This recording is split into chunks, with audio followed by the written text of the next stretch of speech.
Bismillahirrahmanirrahim. Assalamualaikum warahmatullahi wabarakatuh. Waalaikumsalam warahmatullahi wabarakatuh. Innal hamdalillah nahmaduhu wa nasta'inuhu wa nastaghfiruh wa na'udzu billahi min shururi anfusina wa min sayyiati a'malina. Man yahdihillahu fala mudilla lahu wa man yudlil falan tajida lahu waliyyan mursyida. Asyhadu an la ilaha illallah wahdahu la syarika lahu wa asyhadu anna Muhammadan 'abduhu wa rasuluhu la nabiyya ba'dahu. Allahumma salli wa sallim wa barik ala 'abdika wa rasulika Muhammad sayyidil mursalin wa ala alihi wa sahbihi ajma'in. Amma ba'du, fa ya ibadallah, usikum wa nafsi bi taqwallah wa qad fazal muttaqun. Al-mukarramun, para penghulu, para asatis, tokoh agama, tokoh masyarakat, bapak-bapak, ibu-ibu, jamaah sholat maghrib menunggu isya yang dimuliakan Allah Subhanahu wa ta'ala. Sebelum saya melanjutkan pembicaraan, mari kita tajdidun niat dulu. Kita perbaharui niat kita yang sudah diperbaharui, yang belum, yaitu niat i'tikaf di masjid ini sampai niat kita menunggu sholat isya, sehingga duduknya kita di tempat ini dihitung Allah dalam keadaan sedang sholat. Nawaitul i'tikafa fi hadzal masjid lillahi ta'ala. Hadirin rahimakumullah, mohon maaf sebelumnya yang harus duduk di atas, karena mahal kursi ini. Saya foto-foto bersebaran karena ingin dapat kursi. Saya alhamdulillah dikasih kursi gratis. Pertama dan paling utama, saya ingin mengajak diri dan kita semuanya untuk pandai-pandai bersyukur kepada Allah Subhanahu wa ta'ala. Syukur atas begitu banyak nikmat Allah yang Allah berikan kepada kita, dan terus menerus sampai kita lupa kalau itu nikmat. Saking banyaknya dan saking terus menerusnya. Apa itu? Nikmat bernapas misalnya. Jarang kita mengatakan alhamdulillah, ada apa? Oh, bernapas. Jarang. Padahal bernapas itu nikmat yang paling besar. Kalau itu dicabut, selesai sudah urusan kita di dunia. Nikmat, maka begitu kita bangun pagi, disunahkan mengucapkan alhamdulillah alladzi ahyana ba'dama amatana wa ilaihi nusyur. Dan tentunya nikmat yang lain yang paling besar adalah nikmatul iman. Nikmat iman inilah yang menggerakkan kaki bapak-bapak, ibu-ibu sampai ke masjid ini. Naik ke masjid, kata ulama, tidak ada hubungannya dengan kesehatan, tidak ada hubungannya dengan dekatnya dengan masjid. Naik ke masjid semata-mata karena iman kepada Allah Subhanahu wa ta'ala. Berapa banyak orang bisa naik gunung menjani, tapi gak kuat naik tangga masjid. Banyak orang tinggal di samping masjid, tapi gak tahu di mana mimbar masjid. Kenapa? Karena memang itulah kata ulama, rahasia kenapa ada kata iyyaka nasta'in sesudah kata iyyaka na'budu. Kenapa? Karena begitu butuhnya kita dengan pertolongan Allah untuk bisa beribadah kepada Allah. Tidaklah bisa ibadah dilakukan tanpa pertolongan Allah. Oleh sebab itu kita terus berdoa, Allahumma, doanya a'inni ala zikrika wa syukrika wa husni ibadatik. Itu doa Ya Allah tolong saya untuk bisa berzikir. Sekedar mengucapkan alhamdulillah itu pertolongan Allah. Tidak semua orang katakan alhamdulillah ketika dapat nikmat. Tidak banyak orang yang bisa berzikir karena itu pertolongan Allah. Terus kita berdoa. Syukur tentu memaknai syukur adalah satu didikan ajaran dari Allah lewat Nabi kita, Nabi Allah Sulaiman. Ketika Nabi Sulaiman bersama pasukannya di dalam surat An-Naml dikisahkan, lalu dia sampai di suatu lembah, Nabi Sulaiman mendengar suara semut, dan paham lagi. Nah ini kita mungkin dengar tapi nggak paham. Nabi Sulaiman paham. Semut-semut berkata apa? Wahai para semut, masuklah kamu ke lubang-lubangmu, karena Sulaiman dan tentaranya akan lewat dan tidak melihat kamu. Didengar oleh Nabi Allah Sulaiman. Fatabassama dhahika, lalu tersenyum dan berdoa kepada Allah. Apa doanya? Rabbi auzi'ni an ashkura ni'mataka allati an'amta 'alayya wa 'ala walidayya wa an a'mala shalihan tardah wa adkhilni bi rahmatika fi 'ibadikas shalihin. Ya Allah, berilah aku untuk bisa bersyukur kepadamu atas nikmat yang kau berikan kepadaku dan nikmat yang kau berikan kepada kedua orang tuaku, dan jadikanlah aku yang orang selalu beramal soleh dan masukkan aku dalam komunitas orang-orang soleh. Apa pelajaran yang paling mendasar?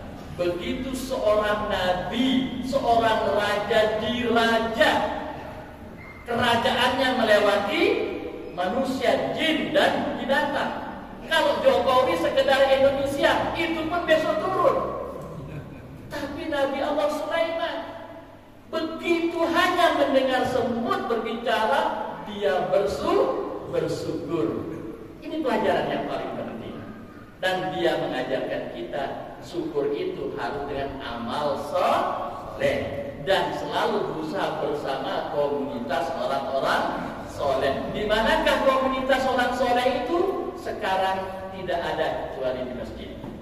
Hanya di masjid tempat orang-orang soleh. Maka jangan tinggalkan masjid kalau tidak mau bersama orang-orang soleh. Hadirin rahimakumullah. Kemudian yang kedua, saya mengajak kita untuk selalu berselawat kepada baginda Rasulullah sallallahu alaihi wasallam. Shallu ala Nabi. Allahumma shalli wa sallim wa barik alaihi. Khusus untuk salawat jamaah Rasulullah, ini ibadah yang spesial yang hanya Allah berikan kepada umat Nabi kita Muhammad. Ini jalur tol ibadahnya. Kenapa? Karena Allah akan berselawat kepada hamba yang berselawat kepada baginda Rasulullah sallallahu alaihi wasallam. Rasulullah bersabda, "Man shalla 'alayya salatan sallallahu alaihi biha asra." Siapa saja yang berselawat padaku satu, Allah akan berselawat padanya 10. Satu selawat kita, 10 selawat Allah kepada kita. Ulama menjelaskan, salatullah 'alal 'abdi, salatnya Allah kepada hamba artinya as-sana'u 'alaihi bil malaikah, yaitu pujian Allah di tengah-tengah malaikat. Kemudian selawat Allah kepada hambanya yaitu apa? Taufik. Allah memberi taufik, mengampuni dosanya dan masukkan ke dalam surga. Bayangkan, nama kita disebut di tengah-tengah nama para malaikat hanya karena kita berselawat. Karena itu maka Muharram ini kita berazam dan menjadikan selawat sebagai wirid. Mari ya, pejamkan mata sebentar, berjanji kepada Allah, aku tidak akan meninggalkan selawat minimal 100 kali sehari. 100 kali minimal. 5 kali waktu kali 20. 20 itu enggak lama, Pak. Sallallahu alaihi Muhammad, sallallahu alaihi Muhammad, sallallahu alaihi Muhammad, sallallahu. Belum masak tempe waktu dulu. 20. Oke? Mari sekarang kita pejamkan sebentar aja mata kita, lalu mengatakan, ya Allah beri aku kekuatan untuk bisa berselawat pada Nabi-Mu minimal 100 kali dalam sehari. Kita mulai. Ya, di malam yang penuh bahagia di tempat yang suci ini, kita sudah berazam, kita sudah berencana untuk berselawat. Berarti kita akan mendapatkan 100 kali berapa? 10 berarti 1000 selawat Allah kepada kita. Itu minimal. Jadi yang kedua, ada hadis Rasulullah yang sangat penting sekali untuk kita ketahui. Inna awlan nasi bi yaumal qiyamah aksuruhum alayya salatan. Inna awlan nas, awla kata ulama artinya akrabahum, akhassuhum, ya, ahaqquhum bis syafa'ah. 3 artinya. Orang yang paling dekat dengan hari kiamat, orang yang paling khusus dengan hari kiamat, dan orang yang pertama mendapat syafaatku nanti di hari kiamat, aksaruhum, yang paling banyak berselawat pada. Ingat, syafaat dan paling mulia. Tidakkah kita tertarik berselawat? Shallu ala Nabi. Allahumma shalli ala Muhammad. Sallallahu ala Muhammad. Sallallahu alaihi wasallam. Sallallahu ala Muhammad. Sallallahu alaihi wasallam. Ini selawatnya malaikat Jibril kepada baginda Rasulullah sallallahu alaihi wasallam. Pendek, padat, ya. Sallallahu ala Muhammad sallallahu alaihi wasallam. Insyaallah. Berikutnya jamaah rahimakumullah, kita kumpul malam ini memperingati sebuah peristiwa besar. Peristiwa itu apa? Apa peristiwanya? Peristiwa dibuatnya tahun baru. Tidak ada peristiwa sebenarnya. Cuma gagasan seorang khalifah bernama Umar bin Khattab yang gelisah, segelisahnya orang-orang yang kok kita tidak punya tahun baru, kok menggunakan tahun baru Masehi itu miliknya orang Nasrani. Maka beliau mengumpulkan para sahabat, mana ide-ide besarnya, apa kita jadikan momentum sebagai awal dari tahun baru kita. Nah, di situ ada 4 peristiwa besar yang disebut-sebut. Pertama, kelahiran baginda Rasulullah. Kita jadikan sebagai tahun baru lahirnya Rasulullah. Dikaji apa yang dipelajari dari lahirnya seorang manusia, nggak menemukan pelajaran yang bisa berkesinambungan sampai akhir kiamat. Dicari lagi, ada peristiwa lagi wafatnya Rasulullah, juga tidak menemukan pelajaran yang akan dijadikan sebagai ruh untuk umat ini. Ada yang mengusulkan apa? Perang Badar, sebuah perang besar yang disebut dengan Al-Furqan, juga tidak menemukan. Ada satu ide yang membuat Umar terhentak, yaitu hijrahnya Rasulullah dan umat Islam dari Makkah menuju Madinah. Ini ide besar. Maka diambillah kata hijrah sebagai nama tahun baru. Maka namanya tahun Hijriyah. Ini yang kita kaji. Ada apa di balik hijrahnya baginda Rasul dari Makkah menuju Madinah, dijadikan sebagai tahun oleh Umar bin Khattab radhiyallahu anhu dan para sahabat tentunya. Hadirin rahimakumullah, hijrah dari Mekah menuju Madinah Jarak Makkah Madinah itu berapa kilometer? 450 kilometer. Tidak ada pepohonan. Panas, dalam keadaan ketakutan karena dikejar-kejar oleh Quraisy. Bayangkan, jangan bayangkan sekarang, apalagi tahun ini sudah ada kereta cepat. Jangan bayangkan itu. Bayangkan ketika Nabi Allah Ibrahim berkata, Inni askantu biwa min dzurriyyati biwadin ghairi dzi zar'in inda baitikal muharram. Ya Allah, aku menaruh sebagian dari keturunanku di lembah yang tidak ada pohonnya. Makkah. Gak ada pohon itu berarti gak ada air. Gak ada air artinya gak ada kehidupan. Dari Mekah jalan kaki menuju Madinah, meninggalkan seluruh harta bendanya, menuju tempat yang tidak jelas siapa mau dituju di sana. Maka ini membutuhkan sebuah keyakinan akan pertolongan Allah, keyakinan akan nasrullah. Ini yang membuat mereka berani meninggalkan Mekah dengan seluruh kenang-kenangannya, berjalan kaki menuju Madinah. Berarti pelajaran yang paling penting yaitu meninggalkan dan perubahan. Dua ini, ya. Nah, pertama, perubahan. Jamaah rahimahullah, sedikit akan kita ajak cara berpikir. Kalau orang lelaki menyebutnya mindset. Mindset, cara berpikir, cara pandang. How to see, kata orang Bani Bulan. Bagaimana melihat? Salah kita melihat, salah menyimpulkan, salah aksi, salah akhir.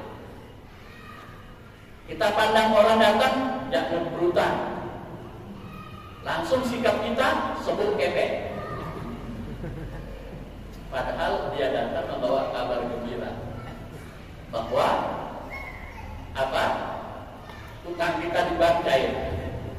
Ini salah pandang, salah persepsi, salah sikap. Itulah yang terjadi sekarang pada umat Islam, yaitu mindsetnya terhadap dua hal, terhadap diri dan terhadap Islam. Islam dipandang dengan cara yang salah, sehingga akibatnya begini-gini terus kita. Tetap aja kita dijajah oleh bangsa kita sendiri karena mindset kita terhadap Islam itu yang salah. Yang pertama, saya mulai dulu dari memandang siapa Muslim Khalil. Coba ulangi, siapa? Gua menyebut diri saya. Bapak lah, siapa Muslim Khalil? Siapa diri? Sebut. Siapa diri saya? Jangan sebut saya lagi. Ini saya yang nyebut. Siapa Muslim Khalil? Bapak sebut nama bapak. Kalau bapak nyebut saya, berarti bapak cara pandang Muslim terhadap siapa saya. Nah, Muslim itu pertama dia manusia, dan kedua dia Abdullah. Manusia dan Abdullah. Nah, ketika Muslim sebagai manusia, al-insan dalam bahasa Arabnya, silahkan bapak buka Al-Quran. Seluruh insan di Al-Quran itu jelek. Jelek penegasnya. Innamal wal asri innal insana lafi khusri. Sesungguhnya manusia dalam keadaan merugi. Khuliqal insanu halu'a. Allah ciptakan manusia dalam keadaan gelisah, dhaifah, lemah, ajuna, tergesa-gesa. Summa wadatnahu asfala safilin. Bentuknya aku ciptakan paling ganteng, depan, mancung hidungnya, tapi karakternya asfala safilin, lebih jelek dari kera yang ada di atas. Oh, keras sekali saya nyebut muslim ini. Saya nggak nyebut bapak. Bapak tersinggung salah sendiri. Saya nyebut muslim tadi.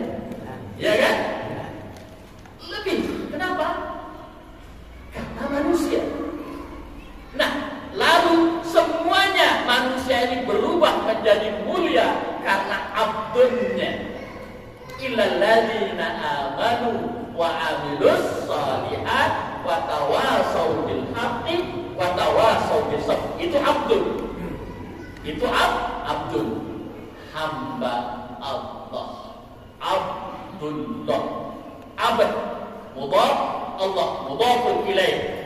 Mudhaf kepada mudhafun ilaih, maka sifat mudhaf mengalir kepadanya.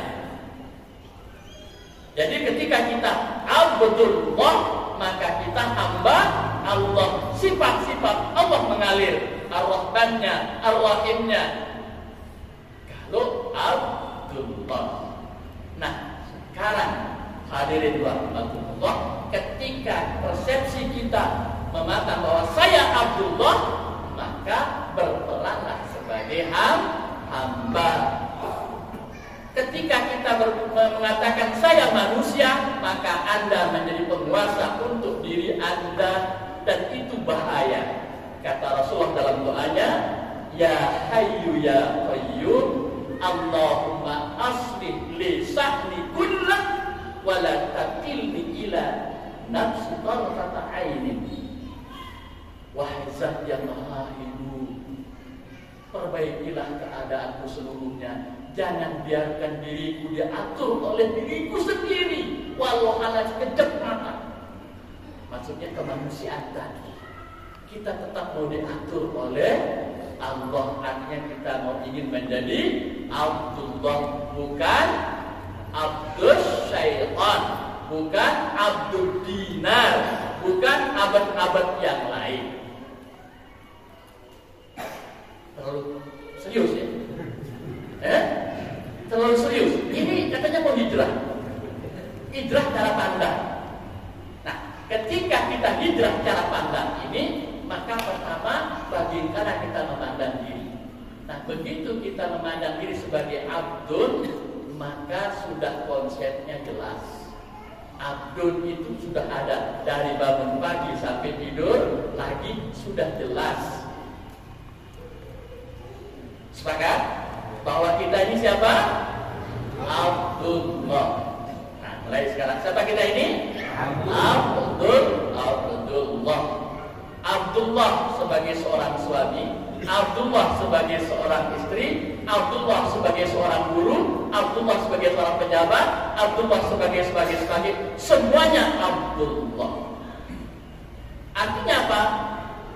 Ana, saya, guru, dan ana Abdullah. Maka ketika melaksanakan tugas-tugas keguruan saya tidak boleh keluar dari konsep-konsep Allah Subhanahu wa Ta'ala.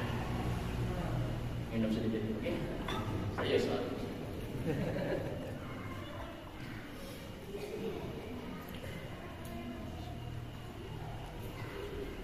Ya, yang kedua, memandang Islam. Bagaimana kita memandang Islam? Nah, Islam yang kita pandang selama ini adalah ibadah. Ibadah dalam pengertian mahdoh, yaitu sholat. Sehingga ada hijab di masjid. Tapi di pasar enggak. Kenapa? Karena kita pandang Islam itu adalah sholat. Sholat di masjid. Benar semua pelaksanaan Islam, tapi hanya untuk bab sholat. Padahal Islam itu adalah minhajul hayat, konsep hidup secara pribadi, konsep hidup secara keluarga, konsep hidup secara masyarakat, dan konsep hidup secara bernegara. Islam dalam konteks ekonomi, Islam dalam konteks semuanya. Inilah yang ditegur oleh Allah di dalam surat Al-Baqarah kalau tidak salah. Allah berfirman, "Afatu'minuna bi ba'dil kitabi wa takfuruna bi ba'din, fa ma jazaa'u man yaf'alu dzalika minkum illa hizyun fil hayatid dunya wa yaumal qiyamah yuradduna ila asyaddil adzab. Wahai orang-orang beriman, apakah kamu mengimani Al-Quran yang 30 juz itu hanya 15 ayat saja? Ayat sholat, ayat zakat, ayat haji.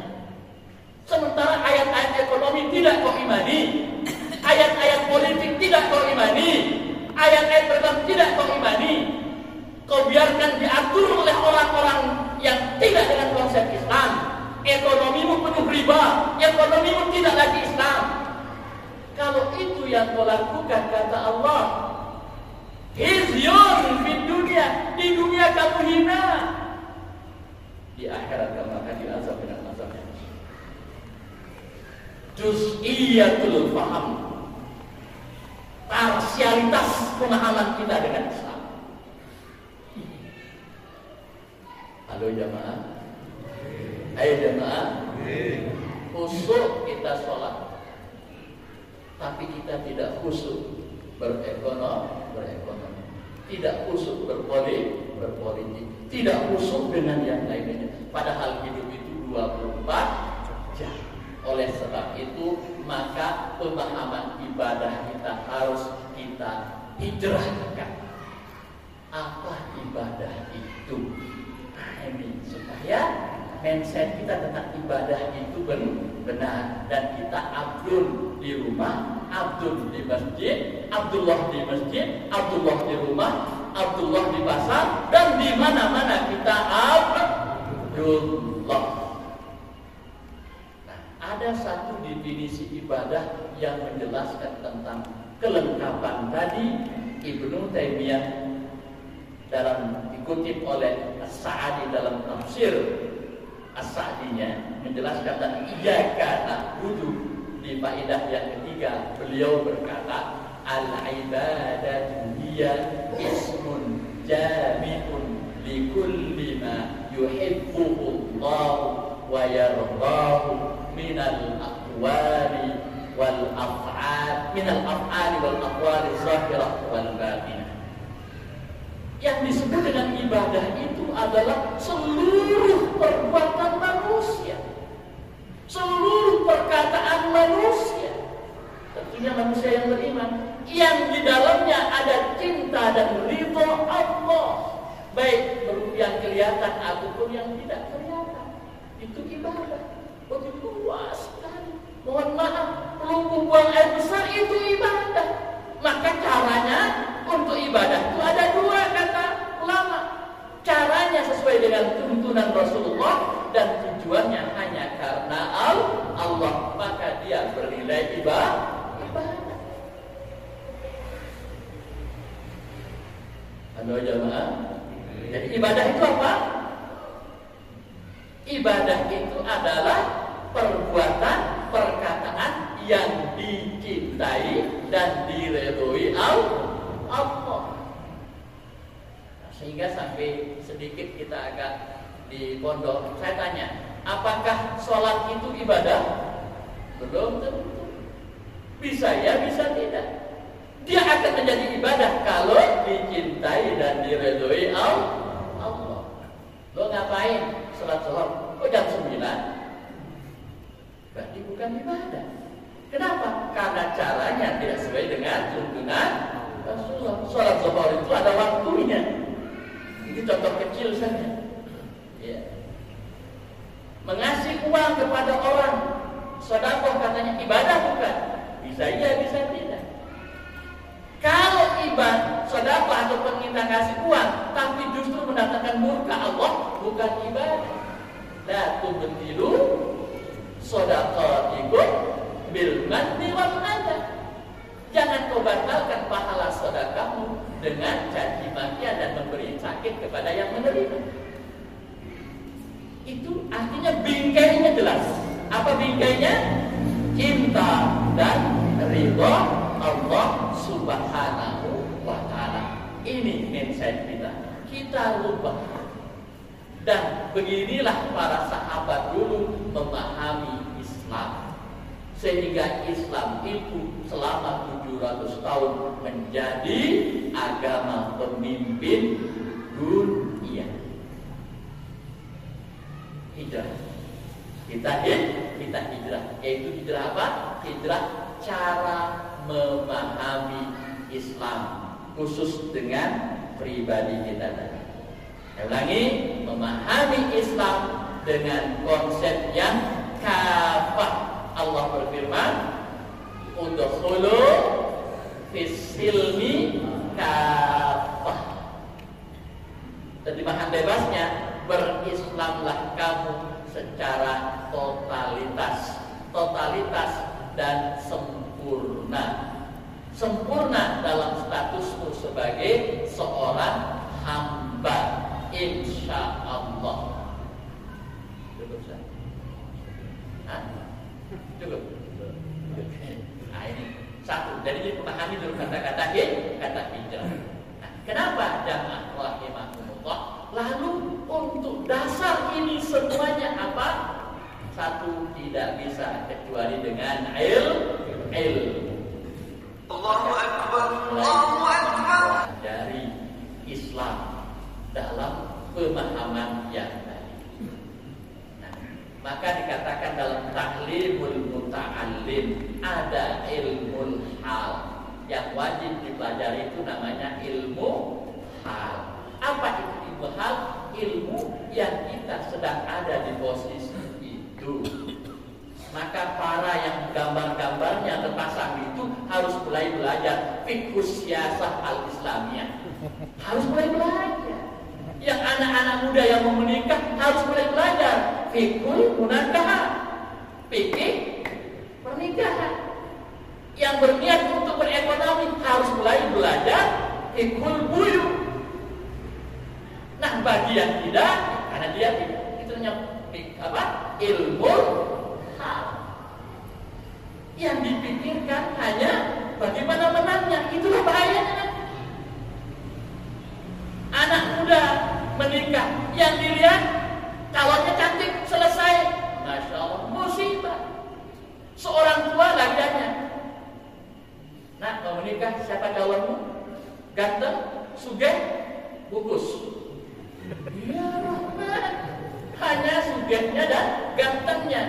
Tidak ditanyakan bagaimana sholatnya, bagaimana baktinya sama orang tua, bagaimana dia bergaul dengan masyarakat. Kaifaddin. Padahal konsepnya jelas. Untuk menikah, perempuan dinikahi dengan empat terusnya apa? 4 alasan orang menikah. Ada yang menikah karena kecantikannya, ada yang menikah karena hartanya, ada yang menikah karena keturunannya. Nah, kata Rasulullah, ada yang menikah karena agamanya. Fasfar bizatiddin taribat yada. Utamakan agamanya. Saya punya kisah dalam bab menikah. Ada murid saya di Gontor dulu, tapi ustaz besar dia di Lombok, datang ke rumah. Ustaz, saya sudah menjadi saudagar emas ini, saya mau menikah. Bagus, carikan saya. Tidak mau. Kenapa? Kamu sudah ustaz, cari sendiri. Tolonglah ustaz, anak murid ustaz ini. Jangan, itu untuk yang lain. Jadi ustaz tidak mau? Ya sudah. Aku cari sendiri. Alamat. Di mana kakiku berhenti, di situ jodoh. Pergi dia bawa timur. Di bawa timur turun mobil, lalu jalan. Akhirnya berhentilah di suatu kampung. Di situ dia duduk, baru, Bu, adakah wanita gadis yang solehah di sini berjilbab jarang keluar? Oh ada. Itu rumahnya, namanya ini, sekolahnya di mana ini. Ada dia punya pacar, mana pacaran, keluar aja tidak pernah. Anak muda di sini mau, bapaknya siapa namanya? Lantas dihafal dulu kebiasaan bapaknya bagaimana. Langsung masuk ke rumah itu. Assalamualaikum. Jadi saya bapak, cari bapak. Mau apa? Melamar anak bapak. Melamar anak saya. Namanya ini Pak. Kamu kenal? Ya, saya tahu namanya. Dia alumni sini ini. Karena ketemu? Enggak. Tapi saya tahu Pak, dia keluarganya baik, keluarganya kaya, agamanya bagus. Udah, aku mau. Pernah ketemu? Enggak. 3 sudah dia penuhi syarat. Dia kaya, Dia keturunan yang baik, agamanya bagus. Soal kecantikan nanti akan tertutupi. Panggil anaknya. Nah, ada yang mau menikah sama kamu, ditanya, diam, ya sudah Pak, dia setuju, saya pergi. Orang belum jawab, dia bilang setuju. Karena hadis mengatakan, diamnya perempuan, setujunya. Pulang. Itu jadi, sampai di rumah cerita dia, orang bilang ketawa. Kamu jomblo. Besok depan, minggu depan kita bawa kardus, mau dibawa. Sampai di sana gelagapan bapaknya, dia serius anak ini ternyata. Nikah. Dan keluarga bahagia. Itu konsep Islam. Tak perlu pacaran lama-lama, wahai anak muda. Ya, habis cintamu saat pacaran, begitu menikah tegur saja. Islam tidak mengajarkan begitu. Nah, artinya jamaah rahimahumullah, semua sektor kehidupan sudah ada ajaran Islamnya. Mari, sekarang kita sedang jadi apa? Sedang jadi bapak, belajar jadi bapak dengan konsep Islam. Contoh, saya tanya jujur ini kepada anak-anak bapak, saya tanya, kalau kamu tidak sholat maghrib, dia akan dimarahi sama bapak. Bagus. Tapi kalau kamu sholat, dia akan diam saja. Ini kesalahan seorang bapak. Anaknya salah dimarahi, anaknya baik tidak dikasih hadiah. Mestinya peluk dia. Luar biasa, hari ini kau selamatkan aku dari neraka dan api neraka. Kasih hadiah, besoknya berangkatnya panjang lagi ke masjid. Tambah hadiahnya lagi. Pulang-pulang hafal sejus, lapor dia. Sejus kosong, tambah lagi hadiah. Ya kan, wahai ibu-ibu, kalau anak kita nggak sholat kita marah? Ya, itu benar. Tetapi kalau anak kita sholat kita payah. Nah, di sini lemaknya. Tidak kita kasih reward. Kita sering mengasih punishment. Sebagai seorang orang tua, maka adillah dalam mengasih punishment dan reward, dan terutama banyak-banyak. Contoh, ibu-ibu, konsep Islam ya tentang rumah tangga banyak sekali.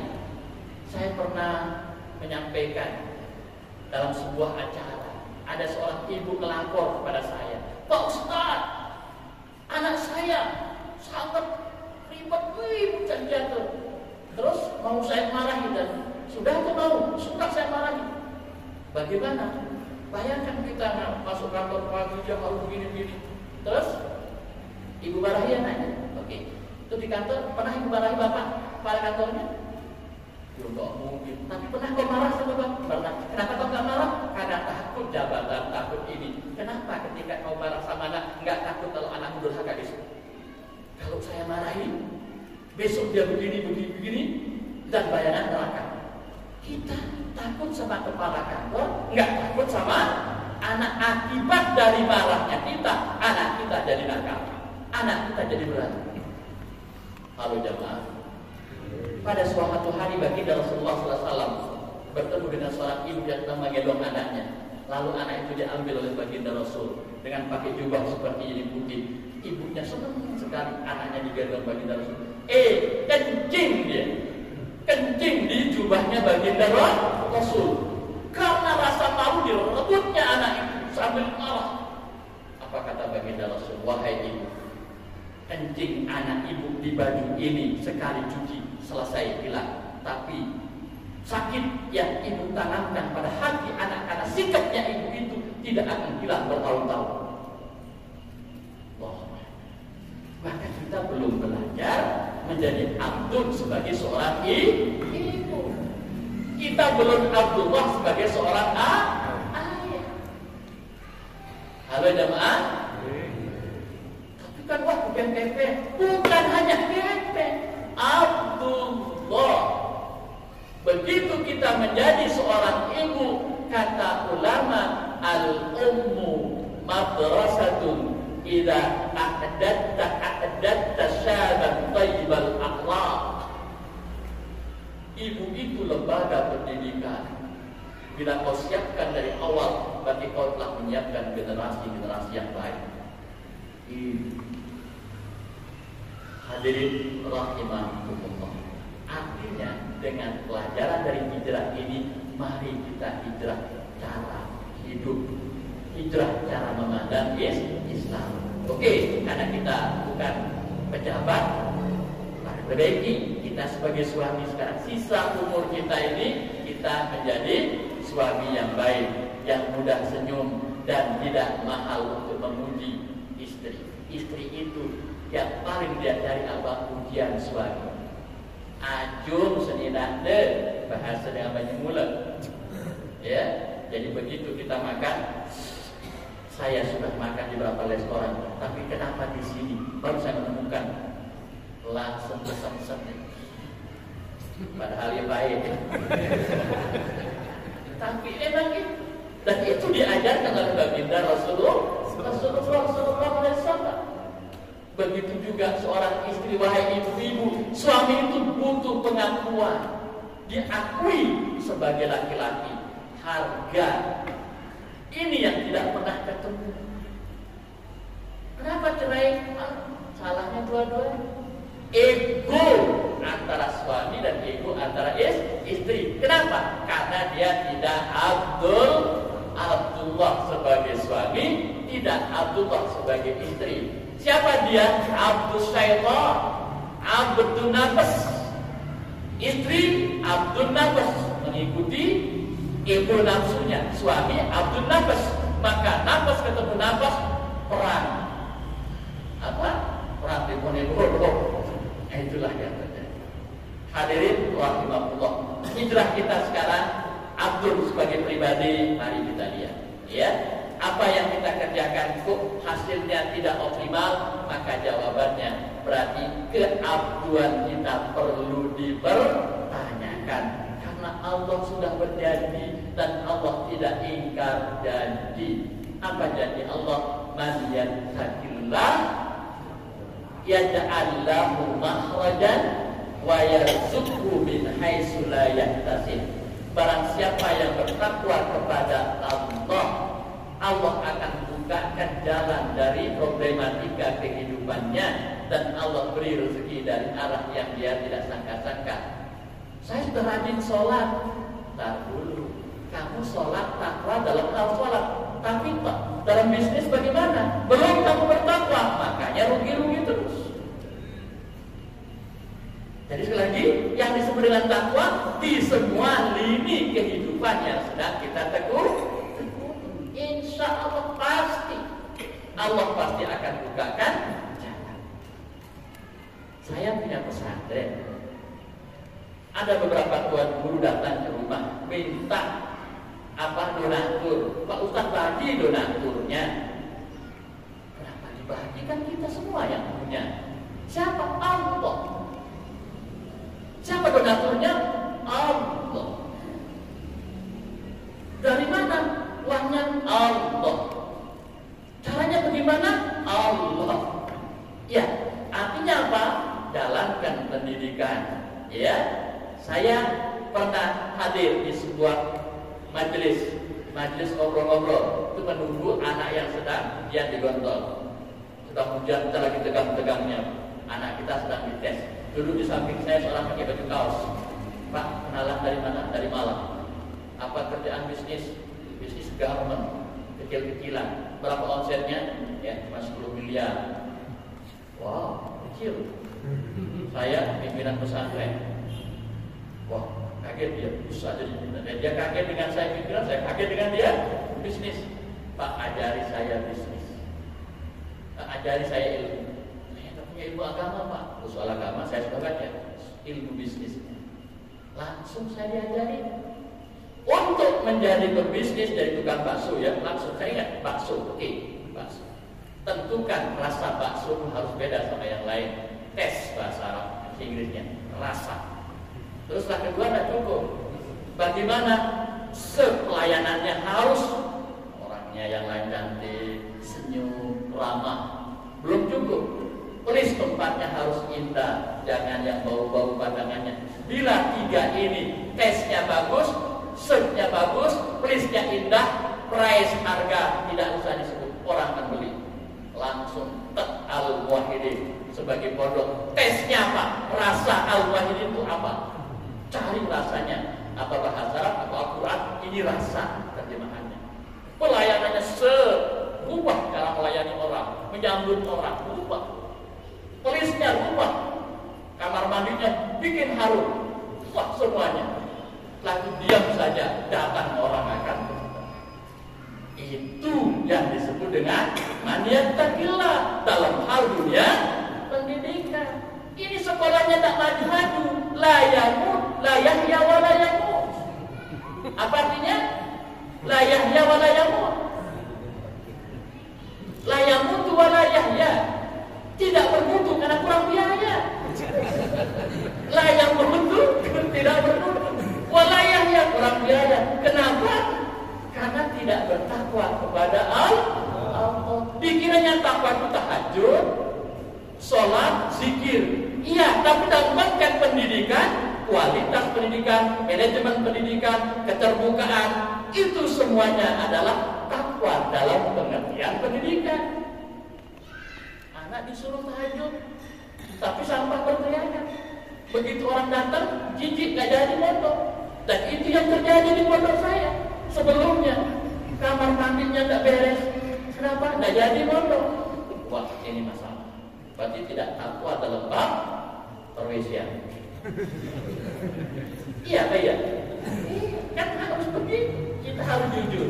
Nah, di sini kelemahan kita sebagai umat Islam dalam hal kejujuran, dalam hal ini. Dan itulah yang diajarkan oleh para sahabat. Mereka adalah sidik, sehingga ada dua. Terakhir saya katakan konsep akhlak.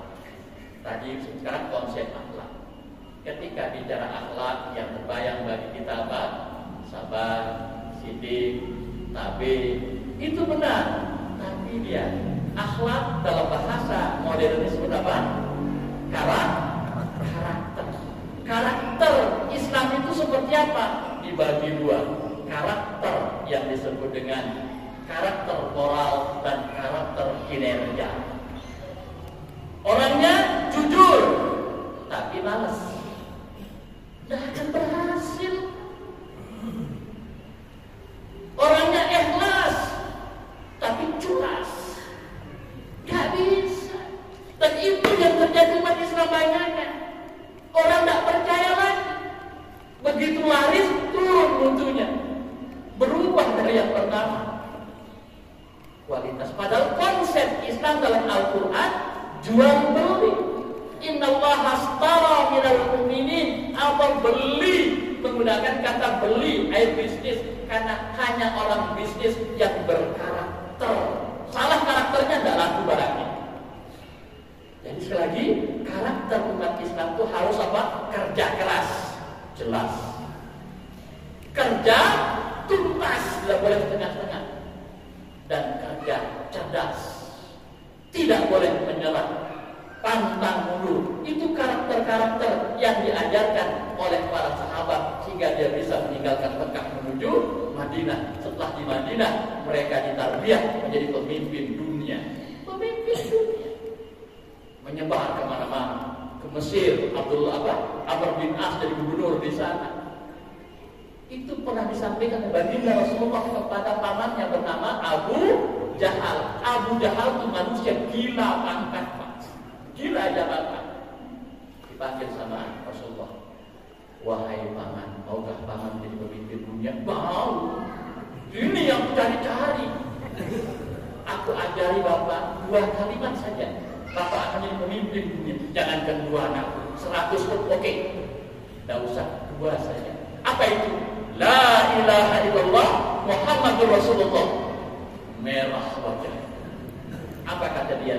Hadihi hiyallati yaqawal mulku fil alam. Kalimat ini yang dibenci oleh raja-raja dunia. Kau macam saja. Tak jadi dia pemimpin. Hanya dia pemimpin Quraisy. Itu pun sudah terkapar, terbunuh.